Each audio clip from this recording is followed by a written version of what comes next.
Act 1. The illusion of tranquility. The night air flowed gently, softly passing through the half-open window of the living room, bringing a slight chill. There was still half a glass of red wine on the table, with delicate wine stains on the glass reflecting the dim yellow light. I leaned back on the sofa, holding the wine glass in my hand, listening to Grace and Laura chatting and laughing in the kitchen, occasionally punctuated by the clinking of utensils. It was an ordinary night, and everything was as relaxed and pleasant as usual. Laura was Grace's best friend, having been inseparable since before we got married. She was single, successful in her career, and always exuded the confidence of an independent woman. However, compared to Grace's rationality, she had a more carefree gentleness. She had almost become a part of our family, often coming over for dinner and even staying over on weekends. "Would you like some more wine?" Grace poked her head out of the kitchen, raising the wine bottle in her hand. "No, I'm a bit tipsy already," I said with a smile, looking past her at Laura. She was intently wiping a wine glass, her lowered head giving off an air of quietness. "Tipsy? You really can't hold your drink anymore." Grace laughed as she walked over, holding her own wine glass, and gently sat down beside me, resting her head on my shoulder. Her breath, tinged with alcohol, warmly brushed against my ear. I felt her relaxed body and couldn't help but feel a warmth in my heart. These were the moments I cherished the most. Laura then walked over and sat down on the single sofa opposite us. She looked at us with a teasing glint in her eyes. "You two are still so lovey-dovey. It's really enviable. Come on." Grace playfully nudged me and then said to Laura, "If you're that envious, why don't you just find someone to marry?" Laura shrugged, picked up her wine glass, and gently swirled it, seemingly with a hint of self-mockery. "Not that easy." She didn't say anything more, instead turning her gaze to the window, her eyes distant. Laura's love life had always been a mystery. She had been in a few relationships, but none had lasted, and eventually, she stopped seriously considering marriage. Sometimes she would joke that she was just not meant to settle down, but I could sense that behind her smile, there was a faint sense of regret. Once, when she was drunk and half asleep, lying on the dining table, she suddenly asked me, "Do you think some people are just destined to be alone for their entire lives?" At that time, Grace had already gone to the bedroom to rest. I was taken aback, unsure of how to respond. Laura's voice was soft, as if she was talking to herself or testing something. I just smiled and said, "I don't think so. Everyone has a place where they belong." Laura didn't reply, just staring at the remaining wine in her glass, her eyes dazed. From then on, I began to notice some changes in her. She visited us more frequently, sometimes even offering to help with cooking and cleaning and planning weekend trips with Grace. A few times, I caught her looking at us as a couple, her expression inscrutable, a mix of envy and perhaps something deeper. I always thought Laura just saw us as family, until one night, an offhand comment from Grace made me start to question that assumption. That evening, after dinner, Laura suggested we watch a movie. We randomly picked a French romantic film about a couple in an open marriage. The female protagonist fell in love with another man, while the male protagonist accepted this arrangement, believing it made their relationship more honest. Halfway through the movie, Grace suddenly turned to me, her tone teasing. "What do you think about open marriage?" I was taken aback and shook my head with a smile. "Didn't you always believe that marriage should be based on loyalty and trust? Why are you asking this now?" Grace shrugged, her eyes probing. "I just think that the traditional model of marriage might not suit everyone. Look at this couple. Their relationship didn't break because of the open arrangement. Instead, it became more honest. Laura listened quietly without commenting, but I noticed her fingers unconsciously rubbing the wine glass, as if she was contemplating something. At the time, I dismissed it as just a casual remark from Grace. But looking back, it might have been her first tentative attempt to reveal some thoughts to me. Time passed, and life continued as usual. Laura still visited frequently, and Grace remained a rational and independent wife. However, in those subtle moments, I began to sense an unusual atmosphere. One day, I overheard a conversation between Grace and Laura in the kitchen. "Are you really not considering it?" Grace's voice was soft, as if cautiously probing. Laura was silent for a while, then sighed. "You know my situation. I'm almost giving up." "But you've always wanted children," Grace said. Laura didn't respond, just fidgeted with the glass in her hand. I stood outside the door, suddenly realizing that they were discussing a significant decision about Laura's future. And at that moment, I had no idea how this decision would affect our marriage or change the relationship between the three of us. But the air that night seemed heavier than usual. Act 2. The astonishing request. It was an ordinary night, or at least it seemed that way. After dinner, the three of us sat in the living room as usual, the dim light reflecting off the wine glasses, creating a warm and relaxed atmosphere. Laura sat on the single sofa, legs crossed, her fingers gently tracing the rim of the glass, while Grace leaned against me, seemingly preoccupied. "There's something, Laura, and I want to talk to you about," Grace said lightly, but it immediately put me on alert. I instinctively sat up straight, looking at her and then at Laura.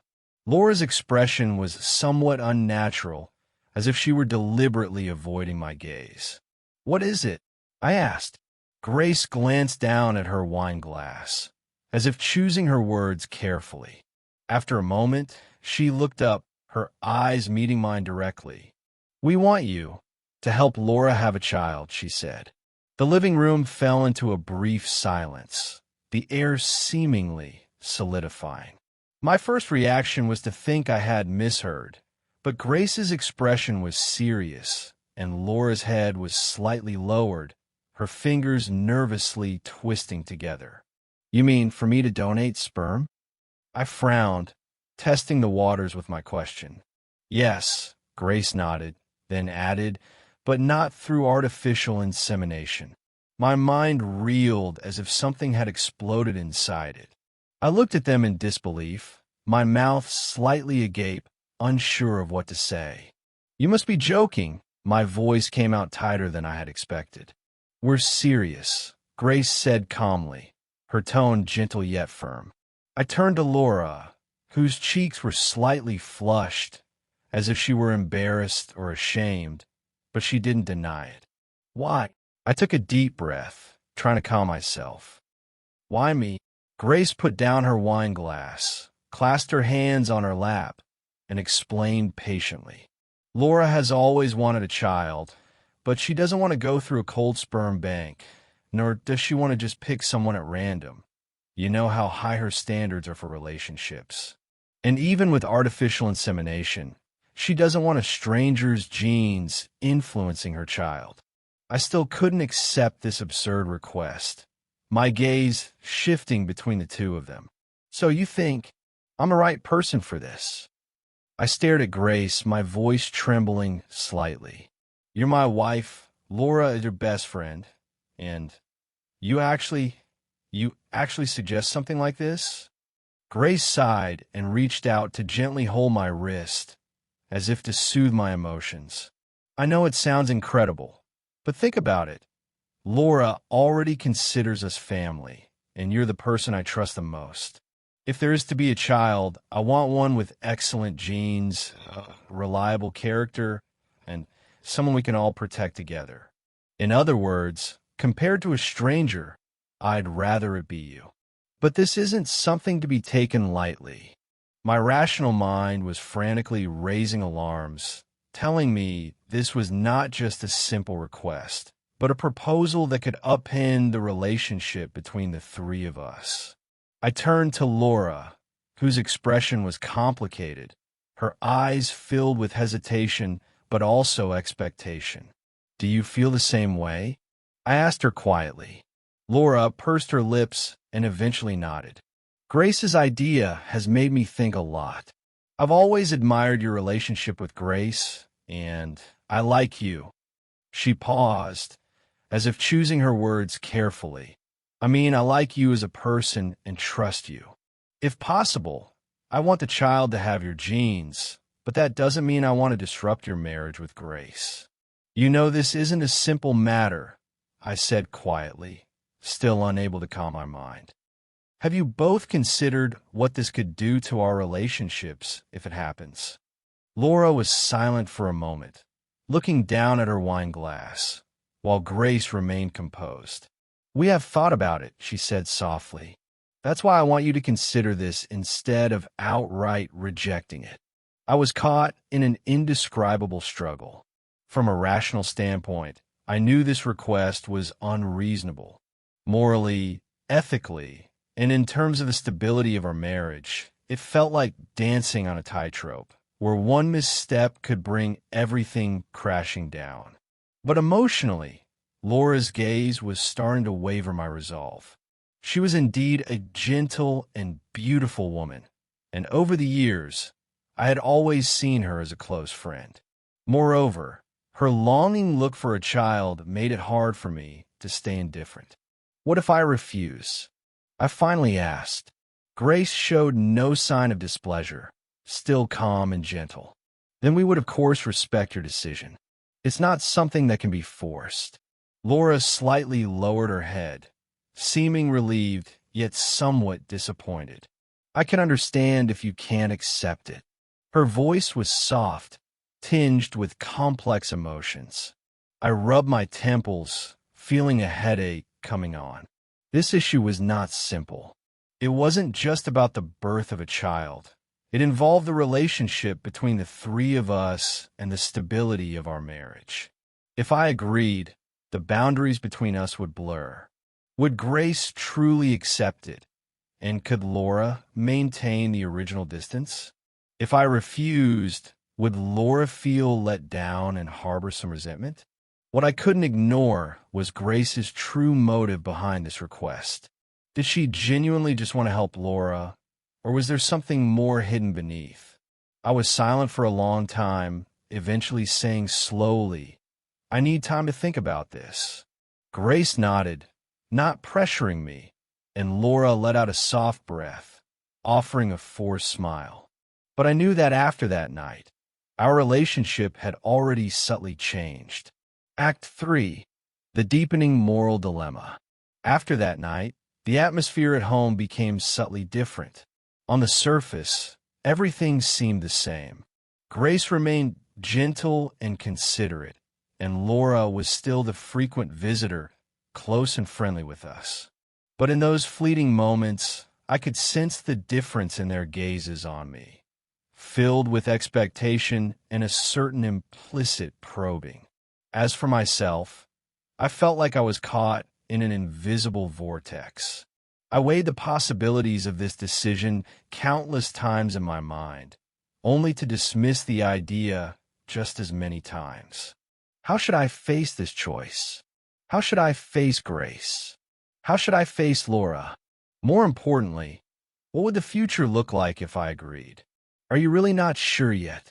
That night, after I finished my shower, Grace sat on the head of the bed and asked softly. I wiped my hair, standing by the bedside, looking into her calm eyes, and was silent for a moment. "I'm thinking, but it's not a decision to be made lightly." "What are you worried about? Morality or our relationship?" Her tone was probing. "Both," I said quietly. "This isn't as simple as just donating sperm. You know that." Grace nodded gently, her eyes softening as she looked at me. "Of course I do. That's why I want you to think it through carefully instead of just resisting." She paused, her lips curving into a faint smile. Or maybe you're not really against it, but afraid that you might accept it? Her words seemed to pierce through the layer of struggle I was unwilling to admit. I looked up at her sharply, only to find her eyes filled with understanding and a meaningful smile. Was she truly just trying to help Laura, or did she have other thoughts of her own? This thought made me uneasy. Laura's attitude also began to change. One time, we were in the kitchen tidying up after dinner. Grace was taking a shower, and it was just the two of us in the living room. Laura hesitated for a moment, then finally spoke softly. I want to know, what do you really think? The glass in my hand paused for a moment before I slowly placed it in the sink and turned to look at her. You mean that thing? She nodded, her eyes filled with unease. I'm not trying to pressure you into a decision, but Grace said you don't seem to be that resistant. I frowned. She said that. Laura nodded gently, her expression complex. I know this is hard for you, and it's not easy for me either. Why are you willing to accept this proposal? I couldn't help but ask. After all, it's not just about having a child. It's a change in relationships. Laura was silent for a moment, then let out a soft sigh. I've considered going to a sperm bank, but I know I can't accept completely unfamiliar genes. I want a child with a sense of belonging, a life given by someone I can trust. She looked up at me, her lips curving into a forced smile. And you're the most suitable person I can think of. Her words left me speechless for a moment. The situation developed further than I had imagined.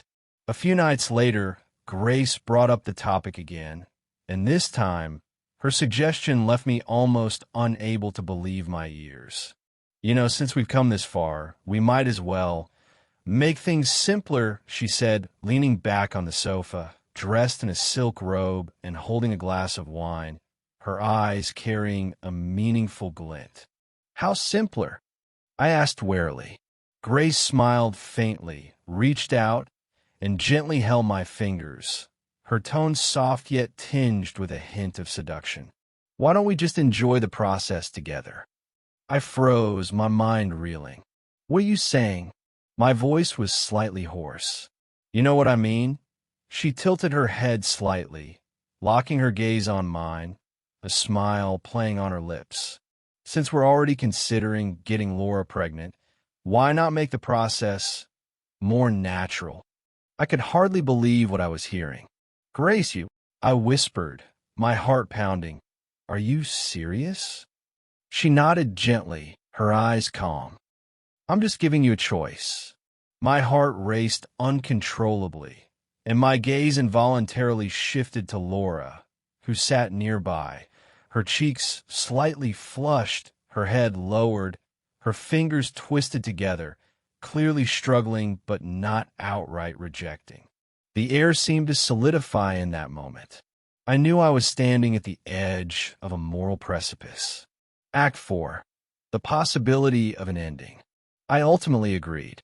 Despite my lingering doubts and the constant warnings from my rational mind that this path might be irreversible, I succumbed to their arrangement. That night, Laura lay curled up on the other side of the bed, her cheeks flushed and her eyes darting away, while Grace sat at the head of the bed, as calm and resolute as ever. She seemed to be guiding me, yet also controlling the entire situation. Don't be nervous, she whispered. We've made our decision. Just relax. I wasn't sure if she was comforting Laura or me. Under Grace's watchful gaze, I completed the task with Laura. After that night, Laura became even more silent than before. She continued to visit us as usual, but the evasiveness and caution in her eyes made me realize that she, too, was going through the same internal struggle.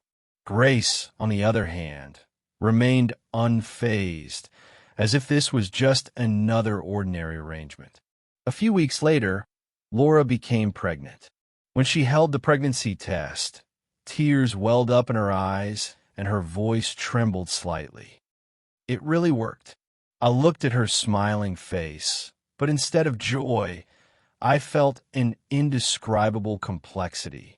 Our relationship had changed. She was no longer just my wife's friend, but a woman who was going to bear my child. However, Grace's attitude was even calmer than I had imagined. She gently held Laura's hand and smiled contentedly. This is what we wanted, isn't it? Things could have ended there, but Grace was not satisfied with just getting Laura pregnant. Now that we have no secrets, why not be even bolder? She whispered in my ear one night, her tone soft yet provocative. What do you mean? I frowned, feeling a growing sense of unease. She leaned in closer, her voice low and almost hypnotic. You've already been intimate with Laura. Why don't we all enjoy it together? This way, there would be no barriers, no sense of unfairness. My stomach lurched, and my breathing became rapid. Grace, this is enough. She smiled faintly, her fingers lightly hooking my wrist. Didn't you say before that this feeling is quite extraordinary? Don't you want to try a more advanced experience? I was stunned, my mind racing with everything that had happened in recent times. My relationship with Laura, Grace's indulgence, and the transformation of our entire family dynamic. Everything was heading in a direction I could no longer control. Laura wouldn't agree. I tried to find a reason to refuse. However, Grace just smiled lightly. How do you know? Laura indeed did not refuse. She clearly felt ashamed and hesitant, but facing Grace's guidance, she did not explicitly resist. She just lowered her head, her face slightly flushed, and remained silent. I knew she was not truly willing, but was being pushed along by Grace's will. Yet, just like the childbearing plan, initially, under Grace's arrangement, the boundaries of our relationship were broken once again. In the beginning, I tried to convince myself that this was just part of a new life, an evolution of marriage. Grace persuaded me. Traditional marriage is just a framework society gives us. We should break free and explore new possibilities. But every time it ended, I felt empty, disgusted, and even afraid. I looked at the two familiar faces beside me. One was my wife, and the other was my wife's best friend. Now, she was not only our friend, but also the mother of my child. The two of them jointly controlled this relationship, and I was just a pawn being pushed forward. One night, I woke up and saw Grace and Laura sleeping beside me, breathing steadily as if it were all routine. But I felt a deep sense of suffocation. I did not love Laura, and I could no longer love Grace. The once happy family had now become a twisted experiment. I tried to communicate with Grace, telling her that I could not adapt to this kind of life, but she just smiled and comforted me. You just haven't gotten used to it yet. Over time, you'll find that this is freer and happier than traditional marriage. But I did not feel happy. On the contrary, I felt unprecedented pain. I could no longer face myself in this situation, nor could I face this kind of marriage. One night, I packed a suitcase and quietly stood at the entrance of the house, looking at this home that once belonged to me. In the living room, there was a photo of the three of us together. On the table was a prenatal checkup report that Laura had left behind. From the bedroom came Grace's soft murmurs, tinged with a familiar tenderness. I closed my eyes and took a deep breath. I could not continue like this anymore. I knew that once the child was born, I would be completely trapped in this relationship, and I did not want to become a man who lost himself. So I left. Without saying goodbye, without any explanation, I quietly disappeared from this home under the cover of night. At the moment of leaving, I did not feel relieved, but an unprecedented sense of confusion. I did not know where I could go or what to do next. What would Grace think? Would she be angry, Or would she consider this an expected outcome? What about Laura? The child in her womb was mine, but I chose to run away. How could I face this responsibility? However, no matter what, I cannot turn back. In this marital experiment, I was a failure, but at least I had finally regained my right to choose.